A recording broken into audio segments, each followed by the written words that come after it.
The morning sun streamed through the windows of Skyline Tower as Anthony Reynolds gathered his things. As the CEO of Global Vision Enterprises, one of the largest tech companies in the country, he had a schedule packed with meetings and decisions that would impact thousands of employees. Today, however, was different. Anthony had planned something special, a surprise inspection of AirVision, the airline subsidiary his company had acquired 6 months ago. "Everything ready for your flight, sir?" asked his assistant, handing him his boarding pass. Anthony nodded, tucking it into his jacket pocket. "Remember, not a word to anyone.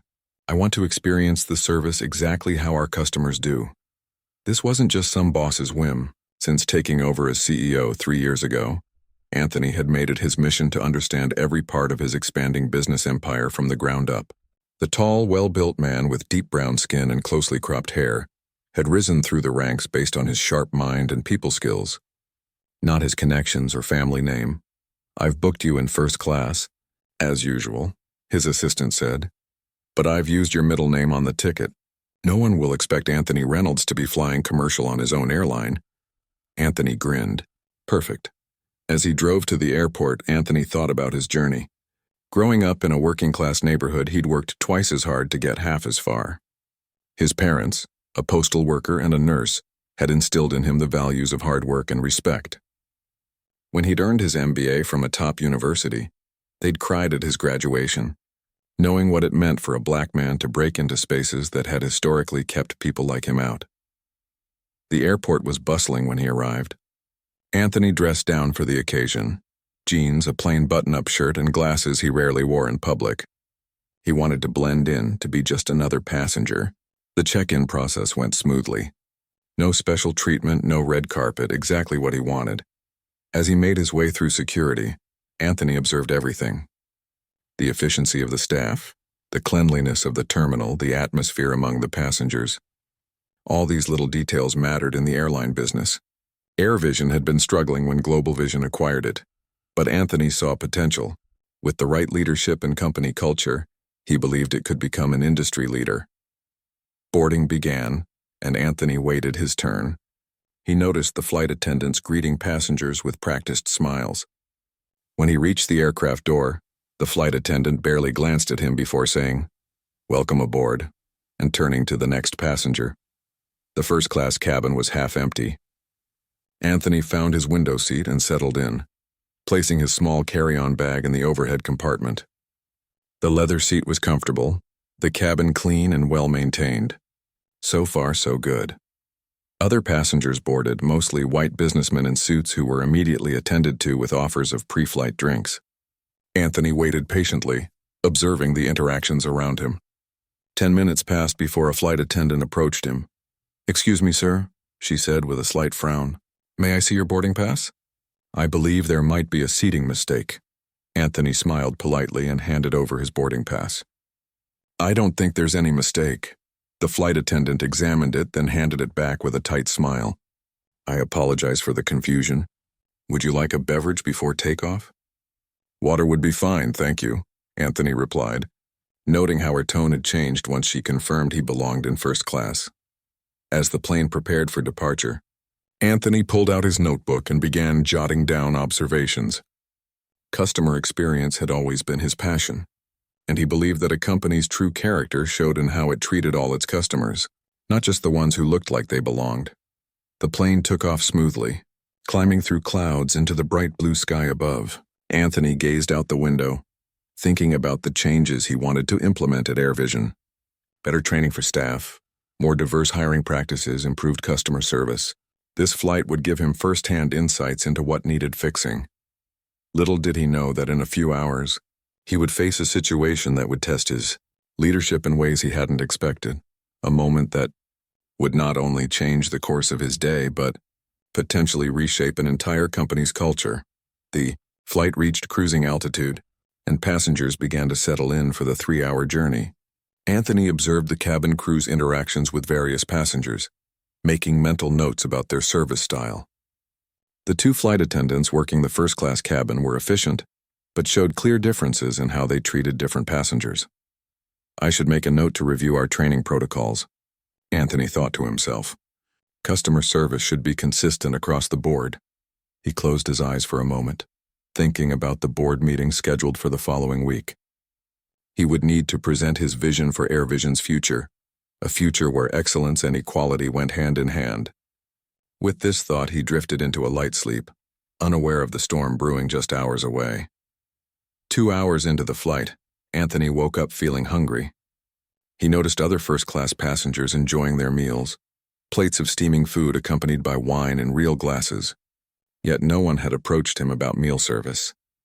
He waited patiently for a few more minutes, watching as the flight attendants moved about the cabin, chatting with other passengers, refilling drinks and clearing plates. Still, they seemed to pass by his seat without a glance.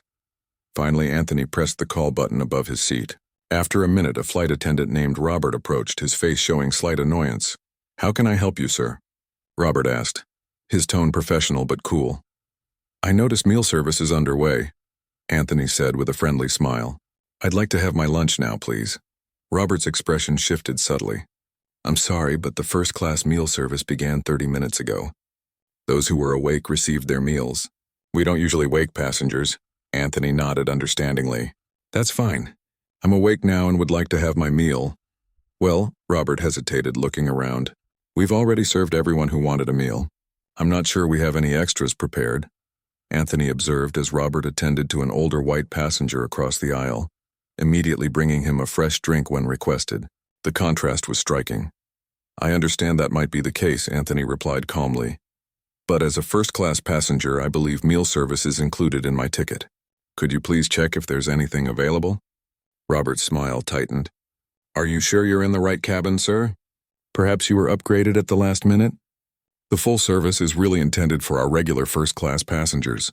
The comment hung in the air.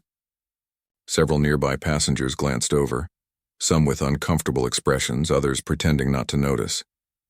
Anthony took a deep breath. In his years climbing the corporate ladder, he'd encountered similar situations. Assumptions made about him based solely on his appearance. He'd learned to handle these moments with dignity, though the sting never lessened. "I assure you," Anthony said, his voice level but firm, "I purchased a first-class ticket directly. I'd appreciate it if you could check for available meals." Robert's demeanor changed slightly. "I'll see what I can do," he said before walking away. Anthony pulled out his phone and opened his email, scrolling to find his original booking confirmation. He also sent a quick message to his executive assistant. "Experiencing interesting customer service on AirVision Flight 372. We'll brief you later." As he waited, Anthony observed the cabin more carefully. There were only 2 other passengers of color in first class, and he noticed that they too received less attentive service. One woman had asked for a blanket 10 minutes ago and was still waiting, while white passengers' requests were fulfilled almost immediately. This isn't just poor service, Anthony thought. This is a pattern. 5 minutes later, Robert returned with a tray.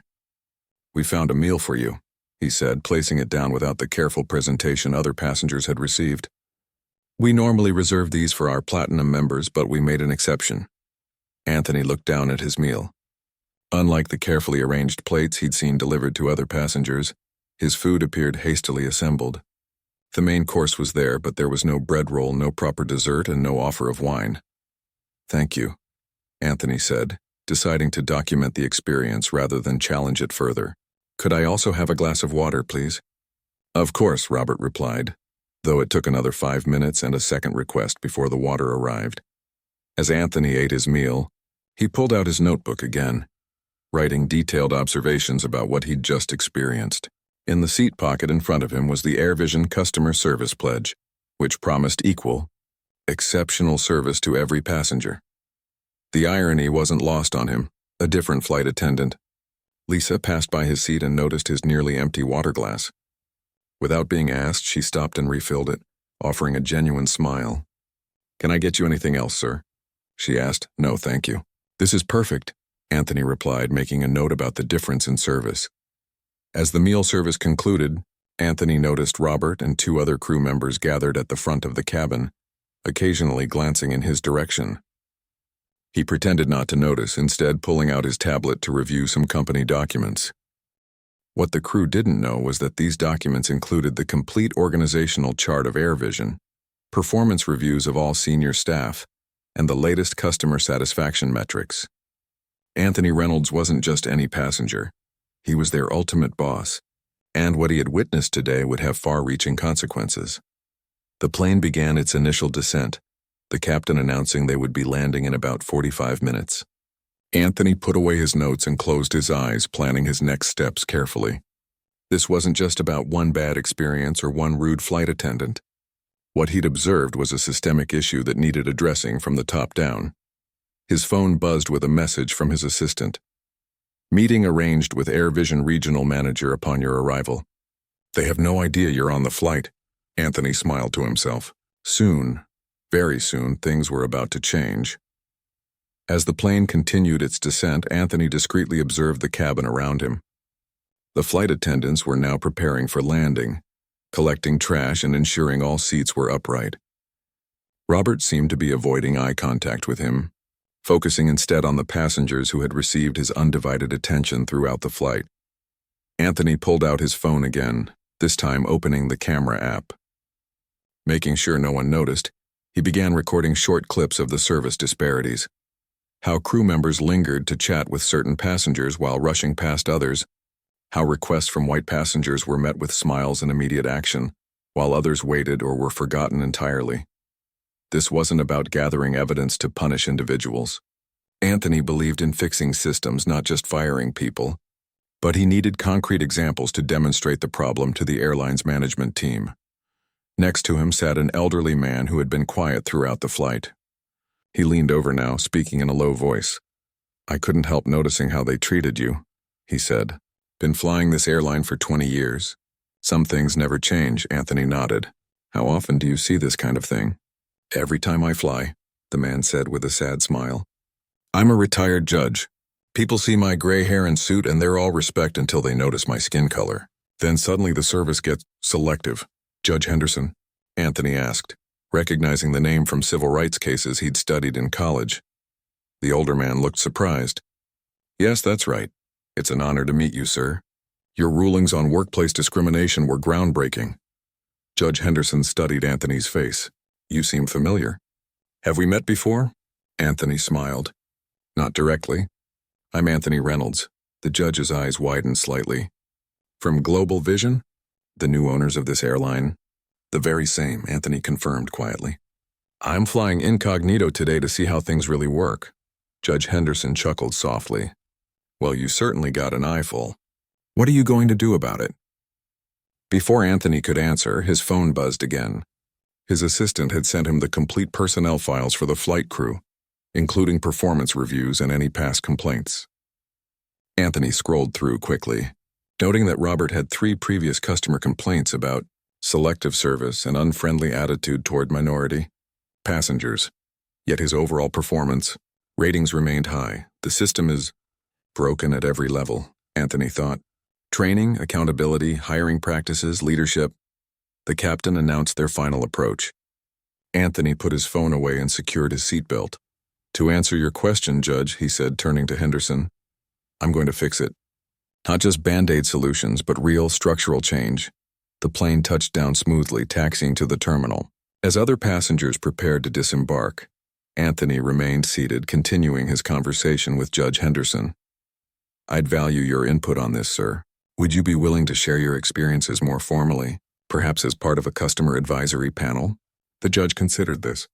"If you're serious about making changes, then yes. But I've heard promises before."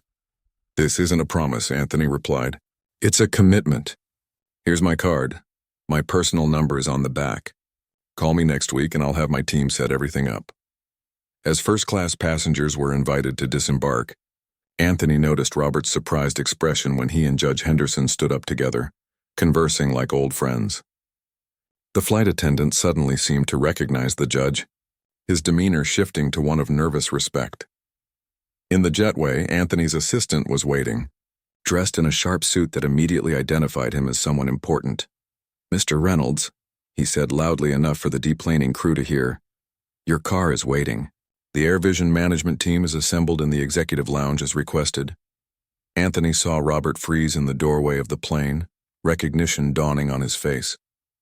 The other flight attendants looked equally shocked, whispering urgently to each other. "Thank you, David." Anthony replied calmly. Turning to Judge Henderson, he said, "It was a pleasure meeting you, sir. I'll look forward to your call." As they walked through the terminal, David briefed Anthony on who was waiting: the regional manager, the head of cabin crew training, and the airport station manager. "Perfect," Anthony said. "And you have the recordings I sent you?" "All compiled and ready to present," David confirmed. "Also, I've gathered data on customer complaints for the past year, broken down by demographics. The patterns are illuminating." Anthony nodded, his expression serious. Time to shed some light on those patterns. They reached the executive lounge where 3 nervous-looking managers stood to greet him. Anthony shook hands with each of them, his demeanor professional but reserved. "Thank you for meeting me on such short notice," he began, taking a seat at the head of the table. "I've just experienced your airline service firsthand, and we need to talk about what happens next." The managers exchanged worried glances as Anthony opened his laptop and prepared to show them exactly what he had witnessed. The transformation of AirVision was about to begin, and it would start from the top. The executive lounge fell silent as Anthony played the video clips from his flight. The regional manager, a woman named Patricia Wilson, watched with increasing dismay. Beside her, Thomas Clark, the head of cabin crew training, shifted uncomfortably in his seat. The airport station manager, William Chen, remained stone-faced, though his clenched jaw revealed his tension. "This is just a small sample of what I observed today," Anthony said, stopping the playback. "And according to the data David has compiled, these aren't isolated incidents." He motioned to his assistant, who distributed folders containing reports of customer complaints, satisfaction surveys, and employee reviews, all organized by demographic patterns. "As you can see," Anthony continued, "passengers of color consistently report lower satisfaction rates. They describe longer wait times, less attentive service, and more frequent verification of their ticket status. Yet these complaints rarely impact employee evaluations or promotions." Patricia cleared her throat. "Mr. Reynolds, I want to assure you that AirVision has a strict non-discrimination policy. Policies on paper mean nothing without enforcement." Anthony interrupted, his voice firm but not angry. "The culture of an organization isn't determined by what's written in the handbook. It's determined by what behaviors are rewarded, ignored, or punished." He turned to Thomas. "Your training program focuses extensively on service protocols and emergency procedures. How much time is dedicated to recognizing and addressing unconscious bias?" Thomas hesitated. "We covered diversity in our onboarding program for about an hour." "An hour," Anthony repeated. "Out of a 6-week training program." William Chen spoke up. "Mr. Reynolds, if specific employees have failed to meet our standards, we can certainly address those individuals. But I think characterizing this as a systemic issue might be an overreaction." Anthony leaned forward. "Mr. Chen, when I acquired this airline, I reviewed its financial and operational metrics thoroughly. Do you know what I found most concerning? Not the debt, not the aging fleet, but the customer retention numbers." He pointed to a chart in their folders. "You lose minority customers at 3 times the rate of white customers. That's not an individual problem. That's a business-killing systemic failure." The room fell silent again as the managers digested this information. "So," Patricia finally asked, "what happens now? Are you replacing us?" Many executives would have fired the management team on the spot, bringing in their own people to implement changes. It would have been the quick solution, the power move that announced to everyone that a new sheriff was in town. But Anthony Reynolds hadn't built global vision by taking the easy path. "No," he said after a moment. "I'm not firing you. At least not today." He stood up and walked to the window overlooking the tarmac where another AirVision plane was preparing for departure. "I believe people can change. I believe organizations can change. But that change has to be intentional, consistent, and measured." He turned back to face them. "You're the leadership team. This culture exists under your watch, so you have a choice to make." Anthony returned to the table and opened his laptop again, this time displaying a different presentation. "This is a transformation plan I've been developing since the acquisition. It includes a complete overhaul of hiring practices, training programs, customer service protocols, and accountability systems. It was scheduled to roll out next quarter, but after today's experience, we're implementing it immediately." He clicked through slides showing detailed action plans, timelines, and metrics. Each of you will have specific responsibilities in this transformation. You'll have targets to meet and regular reviews of your progress. I'm also bringing in specialists in diversity and inclusion to work directly with your teams. Patricia looked through the plans, her expression shifting from defensive to thoughtful. These are ambitious goals. Yes, they are, Anthony agreed. And they're non-negotiable. I expect to see measurable improvement within 90 days. If I don't... He didn't need to finish the sentence. Thomas Clark raised his hand slightly. What about today's crew? The ones who served you on the flight? It was the question they'd all been avoiding. The room tensed as everyone awaited Anthony's decision. The flight crew will be suspended with pay, effective immediately, Anthony said. Not fired, suspended. They'll undergo intensive retraining before returning to service, and they'll be the first test case for our new accountability system. William Chen looked skeptical. And if they don't improve, then they'll find employment elsewhere, Anthony said simply. But I believe in giving people the chance to learn from their mistakes. As the meeting continued, there was a knock at the door. David went to answer it and returned with a message for Anthony. The flight crew is outside, he said quietly. They're asking to speak with you. Anthony considered this for a moment. Send them in. The door opened and the crew from his flight entered. Robert, Lisa, and 3 others. Their faces showed a mixture of fear, shame, and defiance. Mr. Reynolds, Robert began, his voice less confident than it had been on the plane. We want to apologize for any misunderstanding during your flight today. Misunderstanding, Anthony repeated, letting the word hang in the air. Is that what you call it? Robert faltered. Lisa stepped forward. Sir, if I may speak freely? She asked. Anthony nodded. What happened today wasn't a misunderstanding. It was wrong. Some of us saw it happening and didn't speak up. Her voice trembled slightly. I've seen this pattern before, but I've never known how to address it without risking my job. Her honesty surprised everyone in the room, including her fellow crew members. Thank you for your candor, Lisa, Anthony said. He turned to address the entire crew. You're all suspended with pay, effective immediately. You'll be required to participate in a comprehensive retraining program. Whether you return to service afterward will depend on your commitment to change. He paused, looking each crew member in the eye. This isn't about punishment. It's about building an airline where every passenger feels valued and respected, where crew members like Lisa feel empowered to speak up when they see something wrong, where excellence isn't just measured in on-time departures but in human dignity. As the crew filed out, Anthony turned back to the management team. Now, let's get to work. We have an airline to transform. 6 months had passed since that fateful flight. Anthony Reynolds stood in the newly renovated training center at Air Vision's headquarters, observing a class in progress. Through the one-way glass, he could see Robert, the same flight attendant who had denied him a meal, leading a workshop on recognizing and addressing unconscious bias. Remarkable, said Patricia Wilson, now the Senior Vice President of Customer Experience, standing beside Anthony. He's become one of our most effective trainers. Anthony nodded, watching as Robert guided a group of new hires through scenarios designed to highlight subtle forms of discrimination in customer service. People can surprise you when you give them the right tools and motivation, Anthony replied. How are the numbers looking? Patricia handed him a tablet displaying the latest metrics. Customer satisfaction is up across all demographics. Retention rates have improved by 22%, and our employee engagement scores are the highest they've been in 5 years. They walked through the training center, passing classrooms where crew members were engaged in various workshops, from cultural sensitivity to conflict resolution. The walls were lined with the new Air Vision values: respect, excellence, accountability, and leadership. And the crew for my flight? Anthony asked. 4 of the 5 completed the retraining program and are back in service. They're actually among our highest performing teams now. Robert asked to join the training department permanently. Turns out he has a talent for teaching. Anthony smiled.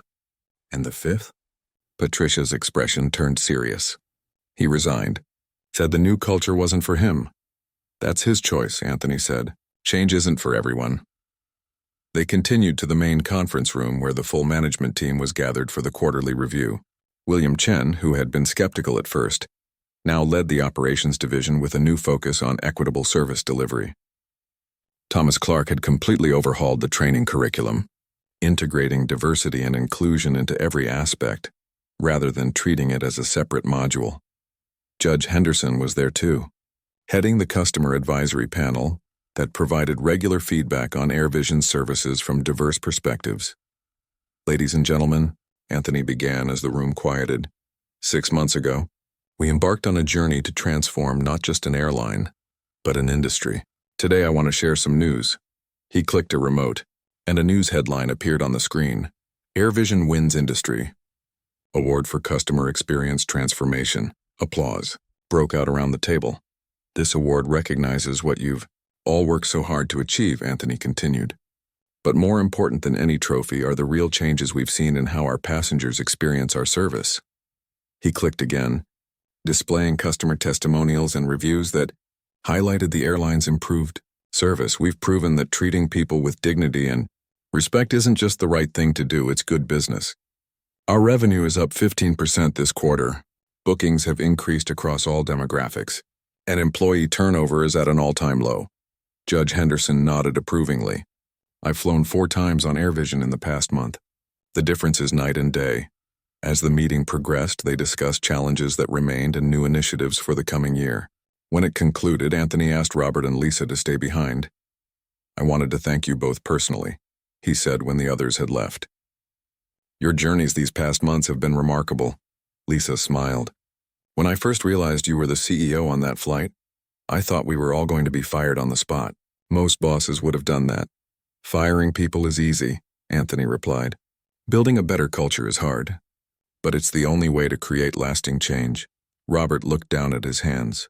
I still think about that day, how I treated you, the assumptions I made. He met Anthony's gaze. I was wrong, and I'm grateful for the chance to make it right. We all have biases, Anthony said. The question is what we do when they're pointed out to us. Do we get defensive and make excuses, or do we listen, learn, and grow?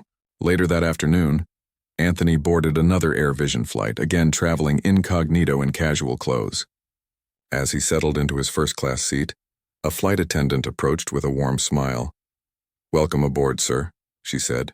May I offer you a pre-flight beverage? Anthony glanced at her name tag. She was new, someone who had never met him before. Water would be great. Thank you, he replied.